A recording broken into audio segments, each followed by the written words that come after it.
Hello everyone. So in this video, we are going to cover Chapter 2, Part 1. So for right now, we're only going to cover about half of Chapter 2, kind of fits in well with our schedule with this little short week. So the idea here is for right now, we're going to talk about atoms, elements, in the periodic table. Chapter 2 also does contain information about molecules and how to name molecules, molecular compounds, ionic compounds, acids, organics, stuff like that. However, we're going to cover that information in a future lab as well as a little bit later in the semester in our content.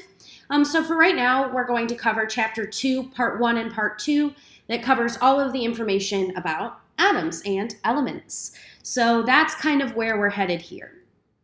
So by the end of these slides, students should be able to figure out these two learning objectives.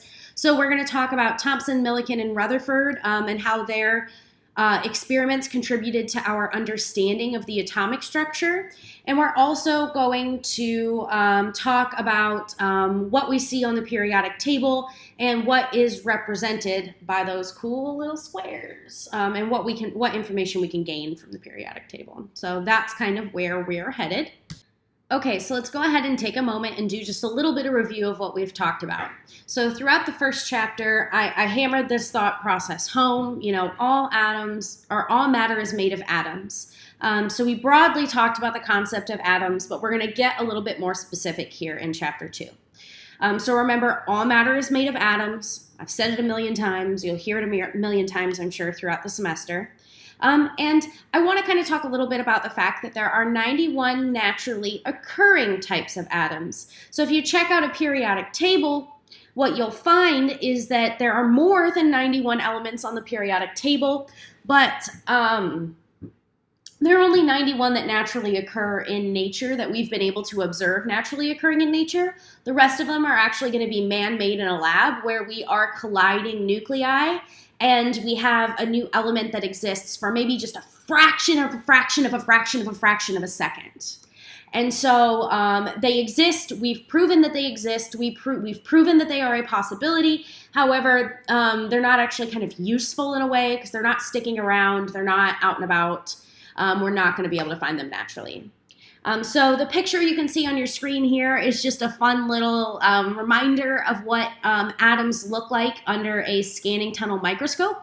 So IBM got some xenon atoms and wrote out their IBM logo in all atoms. So they individually went out of their way to put individual atoms as their logo of individual xenon atoms. So just kind of a fun little picture there to check out and to remind ourselves that we can see atoms, they do exist, but they are teeny tiny, super submicroscopic.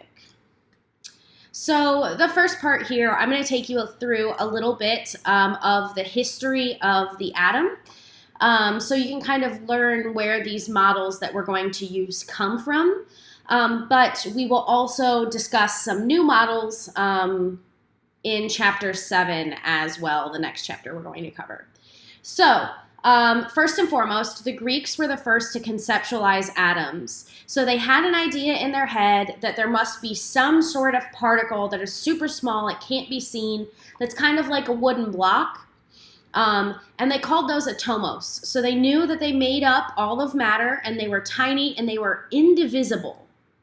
So the smallest thing you could have was an atom. There's nothing smaller than an atom in their minds. And they kind of, again, thought of them as just like a solid sphere of matter.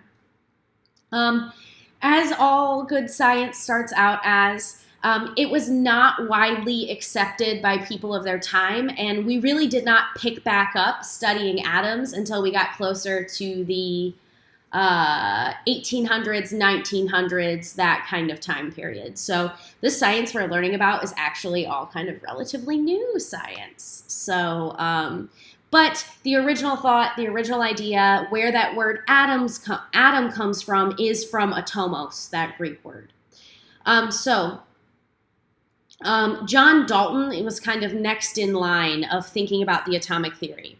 So while the Greeks were thinking about a little bit more generalized of a concept, right? They're philosophers.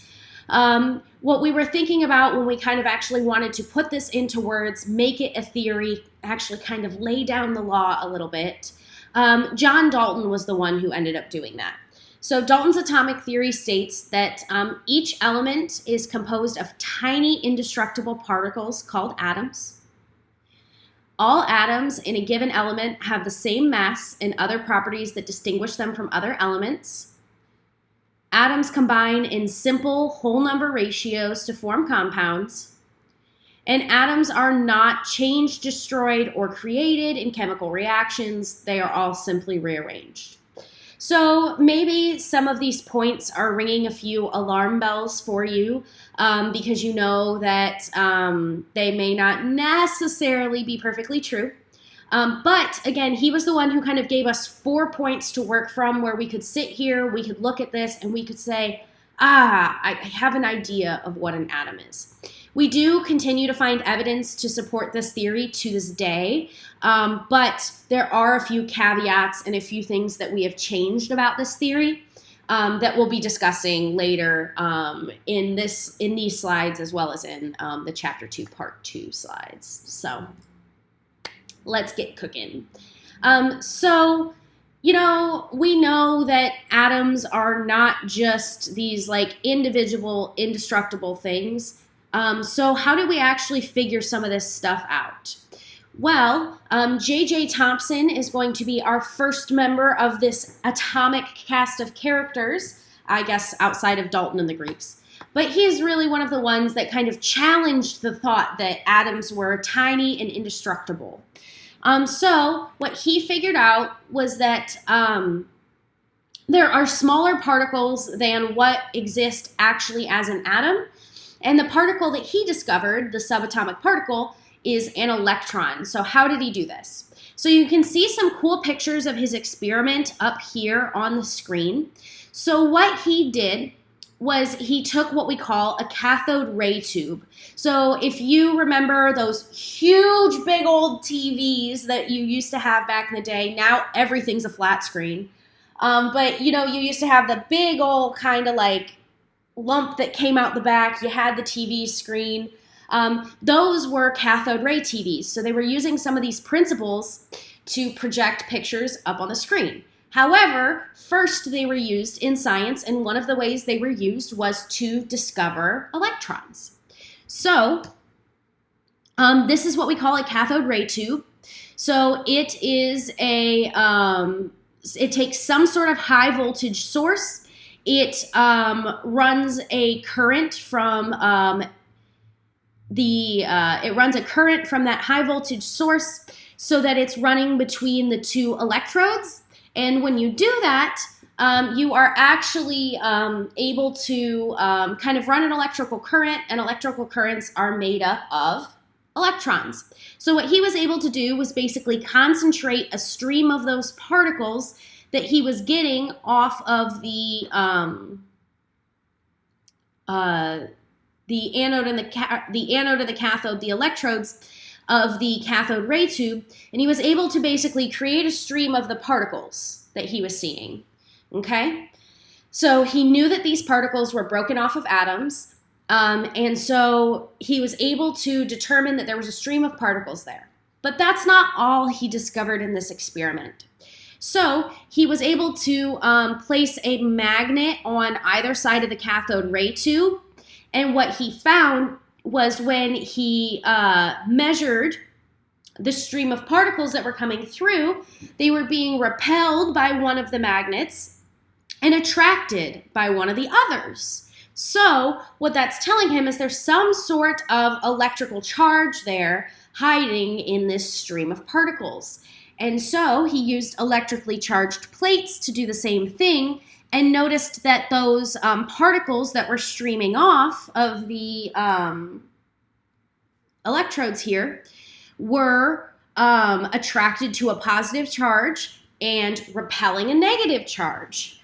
So he figured out then that not only were these particles coming from atoms, but that they had a negative charge.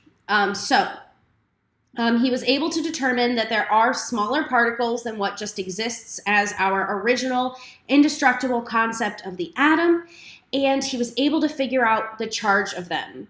So he even went as far as to using the strength of the repulsion of those positive and negative charges. He was able to figure out that the particles always had the same mass to charge ratio and that they behaved the same no matter what kind of substance they came from. So why this is important is because when we're thinking about this, it kind of reveals something interesting about atoms and elements. Well, I know that different elements tend to have different properties. However, they all contain this little negative particle. So it didn't matter what kind of substance he was using in the cathode ray tube. This phenomenon always occurred. They always had the same mass to charge ratio and had that same strength of repulsion in every case. Okay, so what Thomson ended up coming up with once he had this conceptualization in his mind of the electron, he realized that there couldn't just be a hard sphere of mass as the model of the atom. So he came up with his own model. He said that, okay, we're going to call this the plum pudding model. And now, I don't know how much experience you have with plum pudding, but I've never eaten plum pudding in my life, and I've never seen plum pudding a day in my life. But you might think of it as maybe like some yogurt with some raisins mixed in as another concept here. So this plum pudding model basically states that there's some sort of positive charge, the pudding or the yogurt, and it's like a sphere of positive charge with these teeny tiny negative electrons floating around in it. You could call those the plums, the raisins, something like that. So it's got this, again, this sphere of positive stuff, and contained within that positive stuff are these little electrons just distributed throughout the sphere. So that's kind of how he decided to think about the atom then, because he knew that there was more to it than just this idea that it's this solid sphere of mass. So again, we call this the plum pudding model down here. So what came next? So Millikan was the next dude to kind of step up and say, all right, I'm going to learn something about atoms today. So his idea was to find the mass of an electron. So remember, Thomson found that mass to charge ratio of an electron, and he was able to find that it was the same no matter what element it came from, and on all the particles it was the same.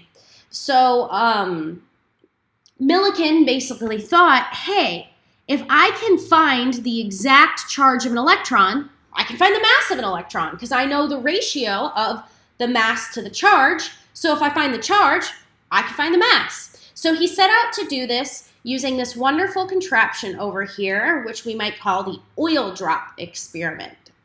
So basically, he had an atomizer that took some oil and turned it into teeny tiny oil drops.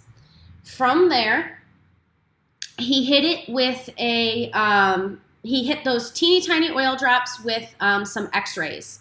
And so when he hit those teeny tiny oil drops with some X-rays, he was able to break some electrons off of the oil particles. And then through kind of finely tuning some negatively and positively charged plates, he was able to find how much the electrons were affected by the way he was changing the plates. So he was changing the amount of positive and negative charge, basically until he was able to suspend the electrons in midair. And then from there, he was able to kind of back calculate and determine the charge of an electron. So realistically, we're always going to talk about electrons having like a 1 negative charge. But if you actually wanted to know what the charge of an electron is in coulombs, for example, that's the SI unit for charge, it would be 1.602 times 10 to the minus 19 coulombs. But again, once he knew that, he was able to go back to that mass to charge ratio that Thomson figured out and figure out that the mass of an electron is about 9.109, times 10 to the minus 28 grams, okay? So he was able to find out that they were super stinking teeny tiny, those electrons were. So now we kind of know a little bit more about that particle that was contained within our atom. So J.J. Thomson used the cathode ray tube experiment to figure out that there are electrons. Electrons are the same in all elements, and he figured out that mass to charge ratio. And Millikan built off of all of that work that Thomson did to use that oil drop experiment to figure out the actual charge and mass of an electron. From there, we kind of take a little bit of a left turn away from learning about the subatomic particles to actually thinking about radioactivity and radiation. So we start with Becquerel. He was a French scientist. And so he was the first one to kind of conceptualize radiation. I promise we'll get to how this connects back to what we were just talking about. And so he was able to use radiation, and so he figured out that there were these things called X-rays that could be given off by just a substance sitting there. So basically he had photographic plates, and he had this stuff called pitchblende or uraninite. And so it's just a naturally occurring mineral. And so when he set it on the photographic plates, he could see that it was affecting those photographic plates, whether it was sitting out on his desk, whether it was sitting in a drawer, kind of blocked off from other interference. And so he was able to determine that he called those rays coming off of it, that energy coming off of this rock, X-rays.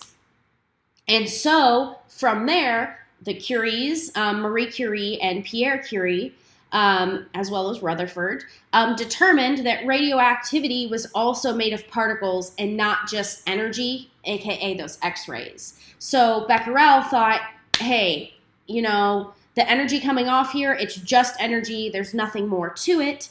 But Marie Curie and alongside of her husband Pierre were able to chemically isolate the elements that were actually causing those X-rays to come out and be given off.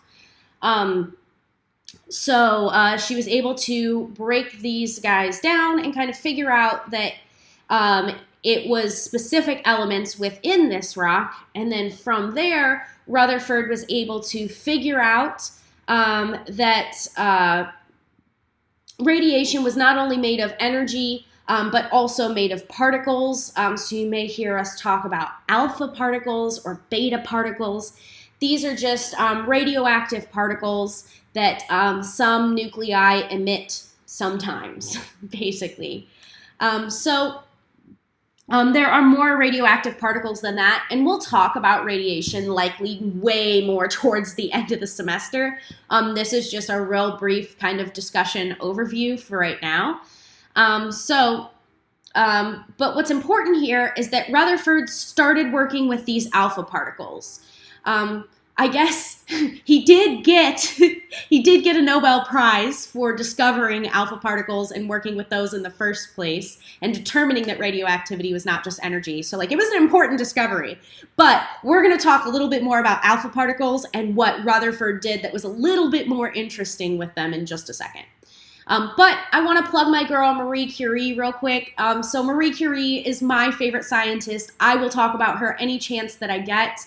God, she's amazing. So she was the first woman to ever win a Nobel Prize, and she has won two, and she won them in both physics and in chemistry. And there are not many people, regardless of gender, that have won both the Nobel Prize in physics and in chemistry. So like what she has done is outstanding for any human being, and like she's my girl. She rocks. I even like saw where her and Pierre are buried in Paris when I visited Paris. It was like top of my dang list, let me tell you. So we love Marie Curie in this class. If you ever want just me to be happy, just plug Marie Curie. So I just want to let you know that. So lots of Nobel Prizes were given for a lot of the discoveries we're going to be talking about here coming up. So back to Rutherford, that guy, back to Rutherford. So once he figured out these alpha particles, got his Nobel Prize, was like, yeah, I know what alpha particles are. Basically, he was like, all right, how am I going to use them? I'm going to use these alpha particles in an experiment. How can I use my alpha particles to do something with them? So basically what he did was said, all right, cool. I like your thought, JJ, Mr. Thompson. Let me go ahead and I'm going to do some experiments to confirm your theory about the plum pudding model. I like the plum pudding model, makes sense to me. Let me go ahead and let me just confirm that. I'm just going to triple check. So the way he came up with an idea of how to do this was that he would take some sort of alpha particle emitter, and he would beam these teeny tiny particles through a piece of very thin gold foil. So the idea is you take your alpha particle, you shoot it through the gold foil, and you have some sort of detector on the back, basically that lit up anytime it was hit with an alpha particle. So this whole gray ring all the way around the experiment was made up of the substance that can light up when it's hit by an alpha particle. So he, again, was shooting alpha particles through a thin piece of gold foil and had some sort of like detector running around the entire experiment so that he could determine where the alpha particles landed by where it shone brightly and fluoresced. So he was like, okay, cool. What's going to happen is this. Because it's just this plum pudding model with just this yogurt and raisins concept, 9 times out of 10, when I shoot the alpha particle through everything, I'm not going to have a problem because I'm not very likely to hit a raisin. I'm not very likely to hit an electron. So I'm not really expecting many of these alpha particles to have their direction changed. I'm expecting them to go straight through from where that alpha particle emitter is, straight through the experiment, and right here on the back, I'm going to see almost every single one detected. And, maybe it's moved up a teeny tiny bit by that electron. Maybe it's moved down, maybe a little bit to the left and right. But I'm going to see all of them on the back there. And then that proves that there are just these teeny tiny particles that are maybe going to interfere with my alpha particles, but they're not really getting in the way. And it's mostly just, again, this kind of yogurt or soup that's a positive charge with all these little negative electrons running in. Which, to be fair, most of the particles did do that, but keyword there is most of the alpha particles did that. What was interesting was the alpha particles that did not do what was expected. So what happened is Rutherford set out his graduate students, one of them being Geiger, if you've ever heard of a Geiger counter, counting an amount of radiation. So he worked with like some of the OGs of radiation. So he told Geiger and he told his other graduate students, he said, okay, guys, watch this experiment. Just watch it happen and tell me that I'm right when it happens. But what they saw was that these alpha particles were being deflected at really, really sharp angles in many different directions. They were like, what the heck? That's not what we expected. We expected to see most of those alpha particles go straight through the back with little interference.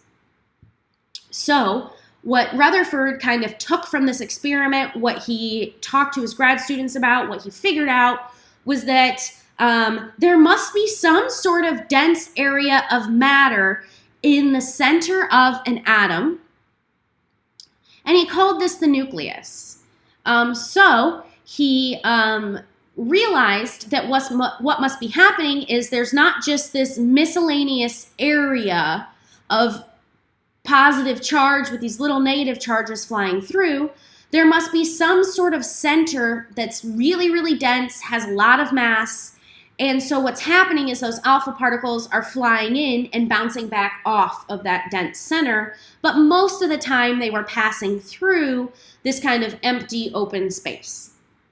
So he came up with the nucleus as this center of dense mass in the middle of an atom. And so he was like, I get it. there must be these little teeny tiny negative particles flying around in open space. And in the center, there must be all of the positive charge of the atom. So in the center, there must be positive charge. I'm going to call this the nucleus. All of the positive charged particles within the nucleus, we're calling those protons.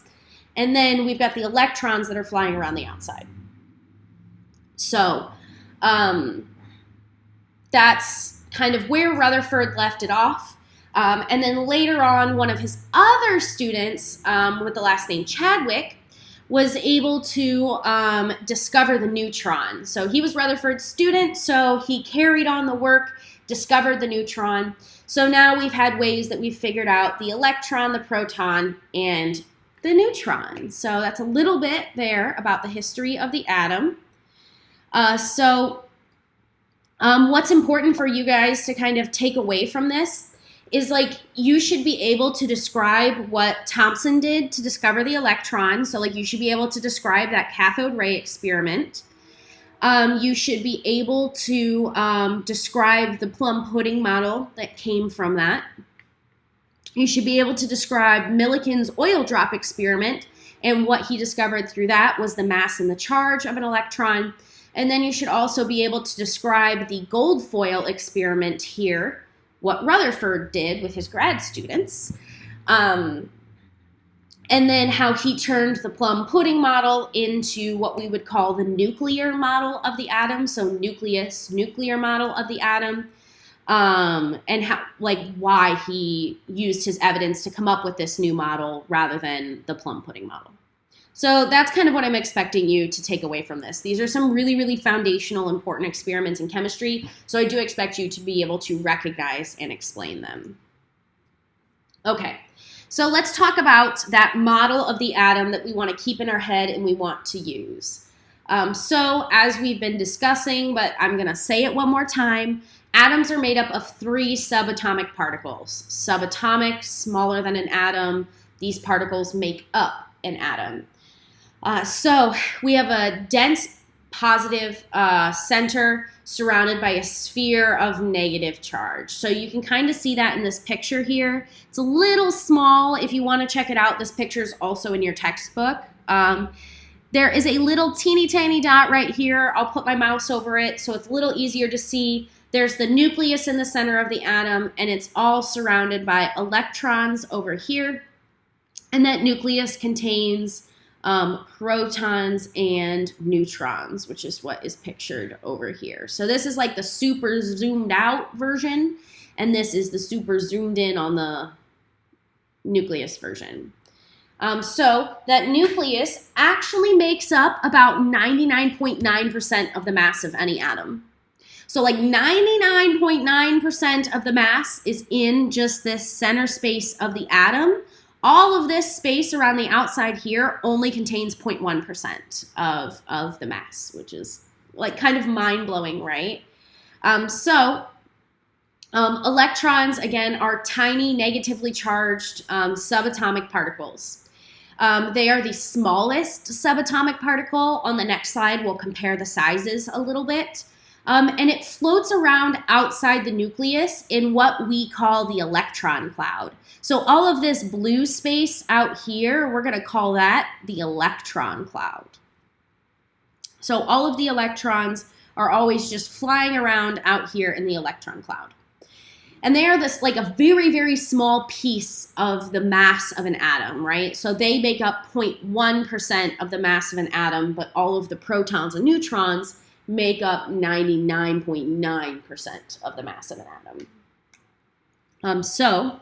Again, protons are positively charged subatomic particles.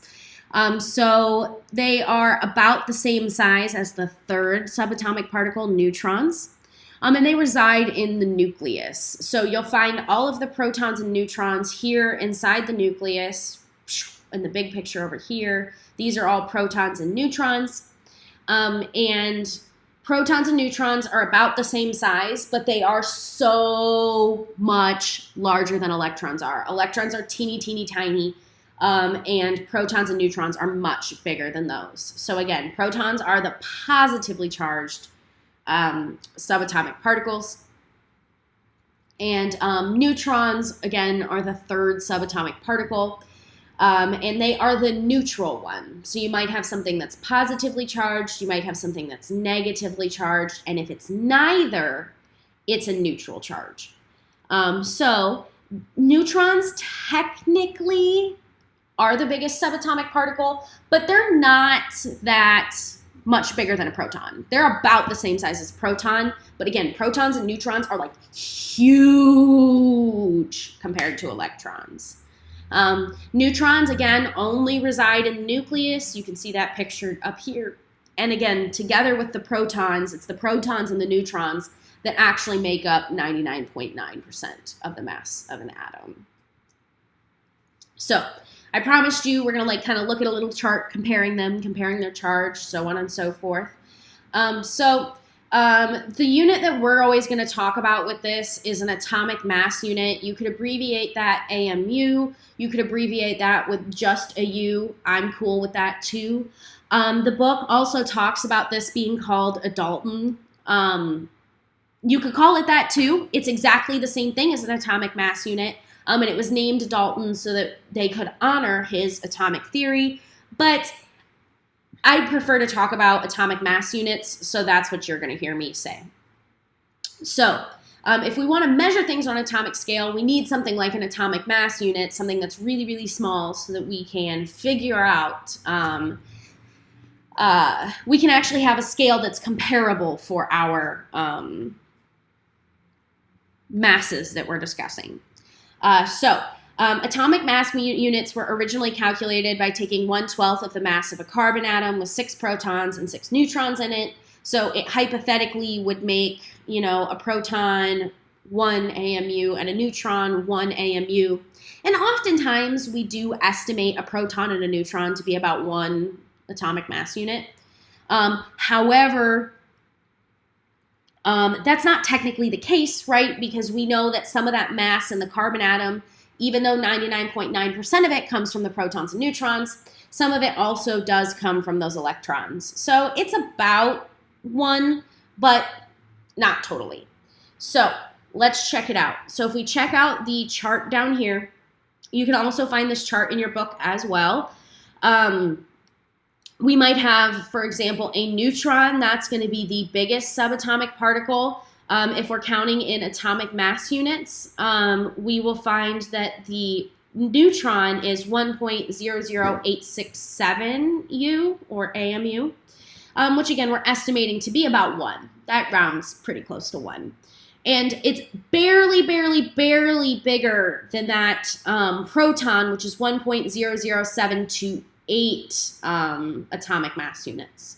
But again, that's pretty close to 1. We will often call it 1 AMU. And then the electron, for example, in contrast, is 5.48 times 10 to the minus 4 AMU. So it's super teeny tiny compared to the other ones. And a lot of times we don't even consider the mass of an electron. We glaze over it and kind of consider it to have an atomic mass unit of 0. Like there's not really enough mass there to care, basically. So we'll talk about situations where we're really thinking hard about the mass, and we'll talk about situations where we can kind of gloss over the fact that electrons don't weigh very much, so we just kind of forget about their mass. We also have the same numbers written out here in grams. So you can see that it's like 1.67-ish for both the neutron and the proton times 10 to the minus 24. But when we take a look at that electron, it's 9.109 times 10 to the minus 28. So it's like way smaller, again, than the other two. And if we want to compare the charges of protons, neutrons, and electrons, remember, a neutron is neutral charge, no charge, charge of 0. Protons, however, well, let's start with electrons. Electrons do have that minus 1.602 times 10 to the 19 coulomb charge, right? That's what Millikan figured out in the end.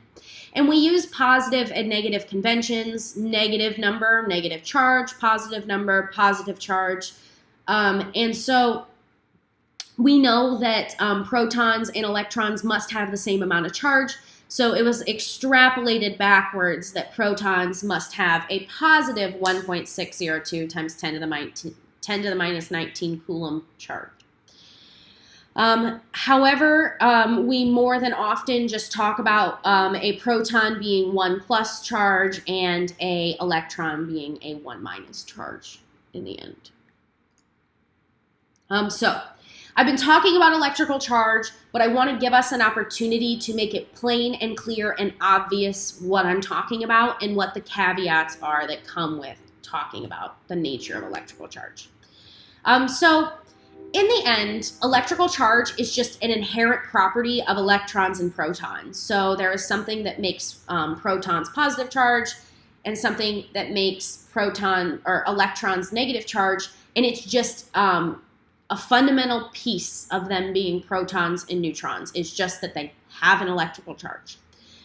So we sort of randomly picked these words, positive and negative, because they are words that mean opposite, right? So your book a lot of times uses the color orange for positive, the color blue for negative charges, and we could call them orange and blue instead of positive and negative, because all we're doing is denoting two things that are opposite from each other when we're saying positive and negative. Those words are kind of arbitrary. We could use anything that means opposites instead. We could have called them yes and no instead of positive and negative. I don't know. But positive and negative are what we went with, and that's the convention that we've settled on in science. So, what is the nature of electrical charge? As I mentioned a couple seconds ago, electrical charge is just a fundamental property of protons and electrons. And we denote protons as being positive and electrons as being negative. So, when you have positive charge and negative charge, those two opposite charges are going to attract each other. So it's that old adage that we hear all the time, opposites attract. So it always works with electrical charge, doesn't necessarily always work with humans, but it always works with electrical charge. A positive and a negative will attract. So you might think of this like when you're kind of holding a magnet up to the fridge, but you haven't quite stuck it on there and it kind of jumps from your hand to the refrigerator. That is that's an example of that attractive force. So it's the same attractive force that attracts positive and negative to each other, that attracts protons and electrons to each other. However, if you have a positive charge and a positive charge, or you have a negative charge and a negative charge, those two charges are going to repel each other. So that's like when you have two magnets that have the same polarity. They sit there and they're like, I don't want to be pushed together. No, don't make me. And they push away from each other. You can feel that force pushing them away from each other when you try to shove them together. So positive and negative, opposites attract, but positive, positive, negative, negative, same charges repel. And the last thing that's important about the nature of electrical charge is that positive and negative charges cancel each other out. So if you have the same number of positive charges, aka protons, same number of electrons, aka negative charges, that particle overall that you're looking at, that atom is going to be charge neutral. So when we say charge neutral, what I'm saying is no charge. No overall charge. Charge is zero. Neutral charge. If you have the same number of positive charges as you do negative charges, they cancel each other out. Charge is zero. So one negative, one positive, cancel each other out, zero. Two negatives, two positives, cancel each other out, zero.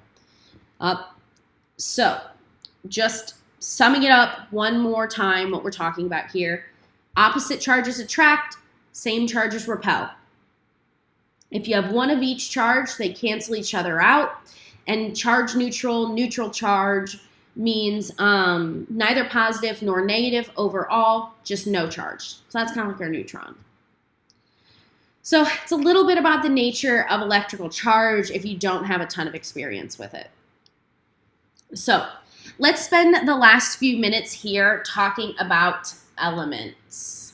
So I've been calling everything thus far atoms, but what's the difference between an atom and an element? Nothing, really.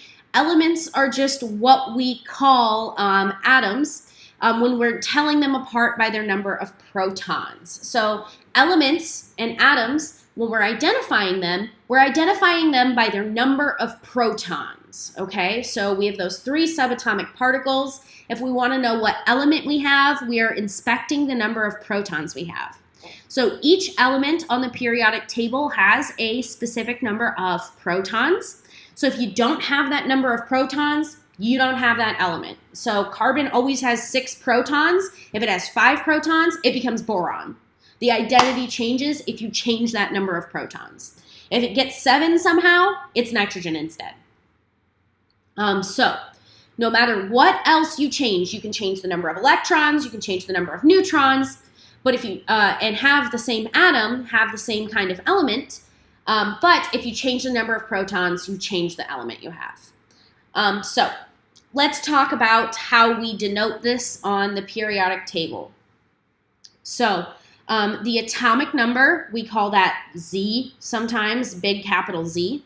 The atomic number represents the number of protons in an element. It's that big whole number that we associate with each individual element. So if you check out the periodic table here, I was trying to zoom in. Never mind, can't zoom in. So when we're checking it out here on this periodic table, it's this number up at top.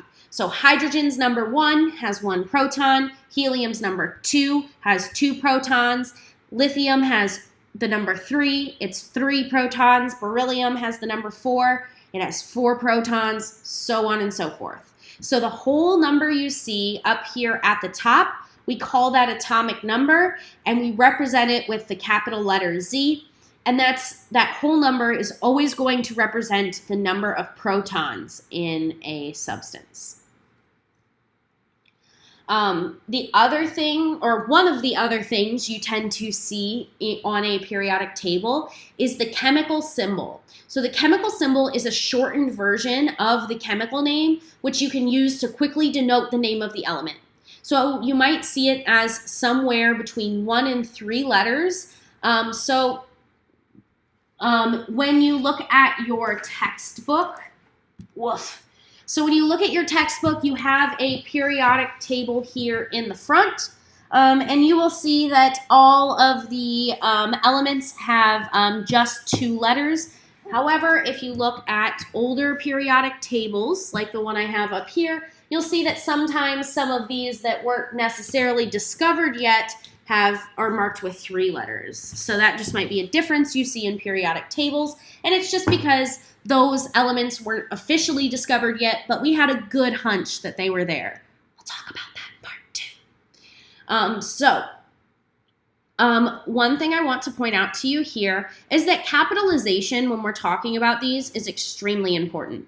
So if I'm talking about carbon, I mean capital C. If I'm talking about copper, I mean capital C, lowercase u. If I'm talking about cobalt, I mean capital C, lowercase o. Because here's the deal. What can happen is this. If I have capital C, lowercase o, I'm going to read that as your reader and assume, boom, you mean cobalt. Cool, cobalt, got it. That's a metal and it does metal things. However, if you tell me you tell me capital C, capital O, you're telling me carbon monoxide. That deadly gas that is sometimes in your house that you have detectors for because it can be life-threatening to breathe carbon monoxide in, right? So am I looking at a metal or am I looking at a deadly gas? So it makes a difference when you're doing this capitalization, when you're looking at the chemical symbol. Now, I will always give you a periodic table. I am not asking you to memorize the chemical symbols. And what I am asking you to do is to be able to look at the periodic table and go, yes, potassium, that's capital K.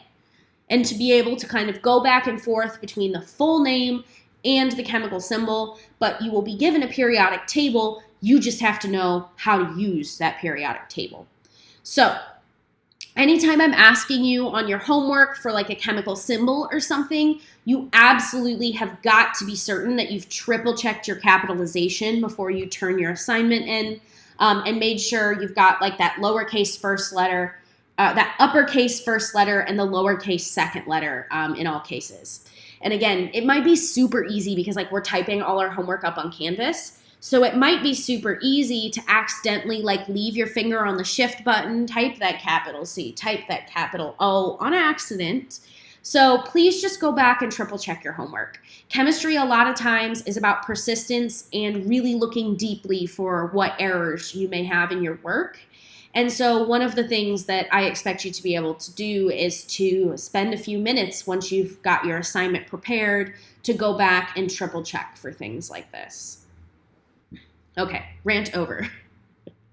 And so last but not least, one of the other major things you'll almost see on every periodic table, mine on the wall doesn't have it. I use this one mainly just for the location of the elements.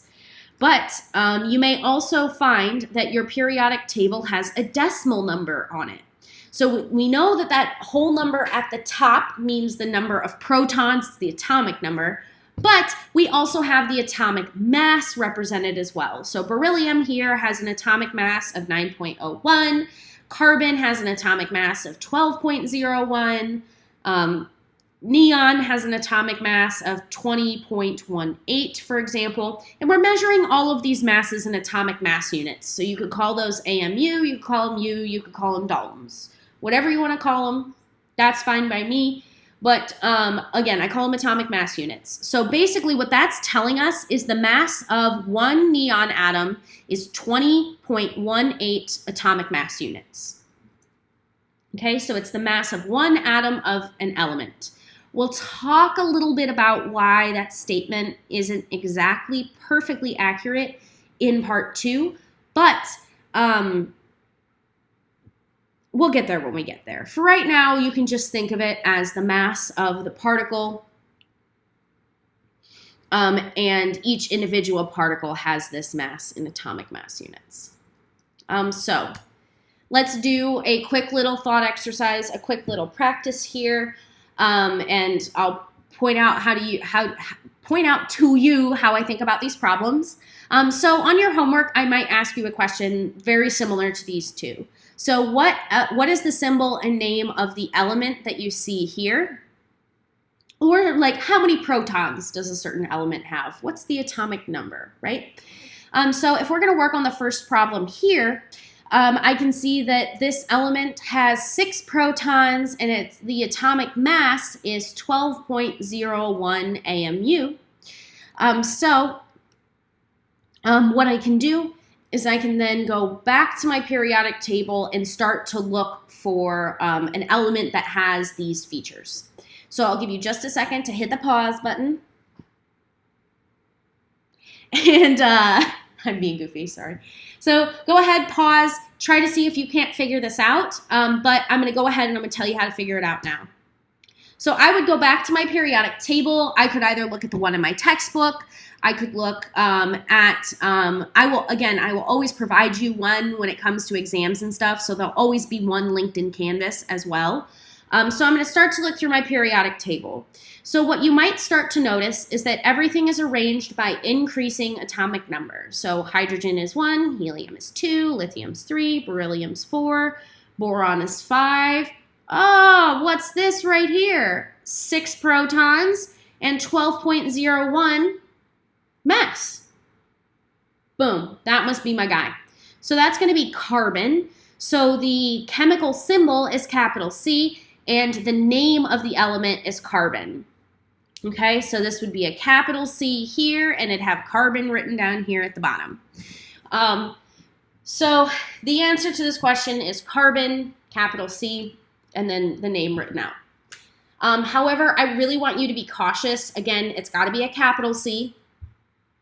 And 2, if I'm asking you a question like this and I only ask you for the chemical symbol, Only write the chemical symbol. Don't write the name as well. It's not good to throw the kitchen sink at every problem. This is kind of the significant figures problem, right? Don't throw me every single number you see. You have to prove that you understand these things and that you can refine the information to be presented the way that it's expected. So if I ask for the chemical symbol, make sure you triple check. All you're doing is writing the chemical symbol. You're not tacking the name on as well, because in a situation like that, then I don't know that you know which one's the name and which one's the symbol. Okay, so here I've asked for both the name and the symbol. I might give you 2 boxes for the same question and say, what is the symbol here? What is the name here of this element? Or something like that. But make sure you're very precisely answering the questions with the information that is given and nothing more. So again, that first one there is carbon, capital C, and the name is carbon. So the next thing we want to know is how many protons does yttrium have? So yttrium is one of my favorites because I love saying yttrium. So let's go figure out how many protons it has. So in a situation like this, I'm going to start. Oh, you might want to pause if you don't want to hear the answer quite yet, but I'm going to walk you through it right now. When I'm looking at this problem, I've kind of got a couple of clues here. So I'm still able to see that mass number. So when you're looking at the periodic table, you'll start to know that very generally the mass kind of increases in this direction, okay, this general direction from the top up left-hand corner where hydrogen is, down to where OG is down here, okay? So we're watching the mass increase in this direction. So if I know the mass is like 88, I can start to kind of look for some of these guys. Oh, this one's 74.92. This one's 83. Maybe I'll go to the next row. I see 85, 87, boom, 88. There's yttrium. So those are kind of some general trends you'll see in the next chapter. We'll talk a bit more about those trends when we talk in chapter 7. But just so you know, if you're looking for a quick way to kind of scan through the periodic table, it's arranged by atomic number at the top, and atomic masses are pretty much following that same pattern. So yttrium right here, how do I know how many protons yttrium has? Well, it's going to be that atomic number at the top. The atomic number is the number of protons, that whole number. So yttrium has 39 protons. 39 protons. So again, that atomic number is the same thing as the number of protons. So that was a little introduction here about how to read information on the periodic table, how to kind of the experiments that led us through the history of the atom, and then how we talk about those subatomic particles and electrical charge. So I will see you in part 2 of chapter 2.